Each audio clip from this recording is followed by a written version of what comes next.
humanity. This, basically, the last point of this, that the whole area of knowledge can be divided in two areas. One area of knowledge is what Allah has enabled us to discover, to learn, to develop.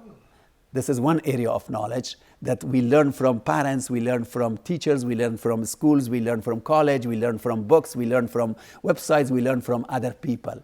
And we develop knowledge. Allah has given us the intellectual abilities. Allah has given us the faculties to make observations, to develop knowledge. This is one area of knowledge that Allah has given us the ability and the knowledge. He has made it accessible and available to us. وَسَخَّرَ لَكُم مَا فِي السَّمَاوَاتِ وَمَا فِي الْأَرْضِ. Allah has subjected and made subservient the earth and the heavens so that you can study them. And Allah has made the nature to work based on consistent patterns. And those consistencies help us to develop knowledge. If, for example, if we are studying, say, our lungs, as the medical doctor, if the lungs do not work in a consistent manner and there are not certain patterns and functionalities, and if the lungs work on a random basis and our heart works arbitrarily and randomly, there's no way that we can develop knowledge of cardiology, knowledge of respiratory system and all that. And the same way we're studying the nature. Every day we get to hear about the forecast of the weather. If Allah did not make the pattern of clouds and movement of the clouds and the movement of the wind and all of those things consistent, we would have not been able to know anything and predict anything about the weather. So Allah has enabled us. That's the first area of knowledge. Second area of knowledge is what He has sent through revelation.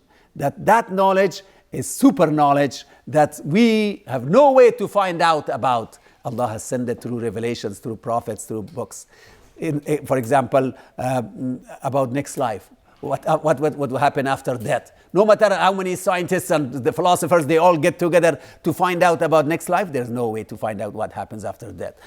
To find out about angels around us, there's no way to find out through science or anything. There's no way to find out about our souls. There's no way to find out about Allah Himself. How to worship Allah, what pleases Allah, how to connect with Allah, what is the success criteria from Allah's point of view, what pleases Him, what displeases Him. All of this, there's no way for us to find out except from Allah Himself. So that special knowledge is very important, because that special knowledge will equip us to better use our human knowledge that we have developed.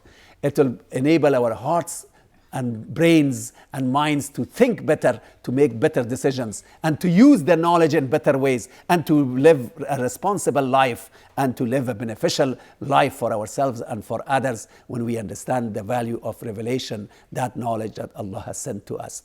And without that knowledge, we would be misguided. No matter how much we know, how many degrees we have, we would be misguided without the knowledge that Allah has sent through revelations, through prophets, through messengers, through books. And that knowledge also teaches us how to live a balanced life, how to live an optimized life, how to live a life that you will not regret later. So all of those things will come through revelations. Everything is from Allah. Knowledge is only from Allah, but ilm, the word ilm in the Quran, remember, that is used only for confirmed knowledge, for truth, for realities. Ilm is not in the Quran used for assumptions, for hypotheses, for those things. No.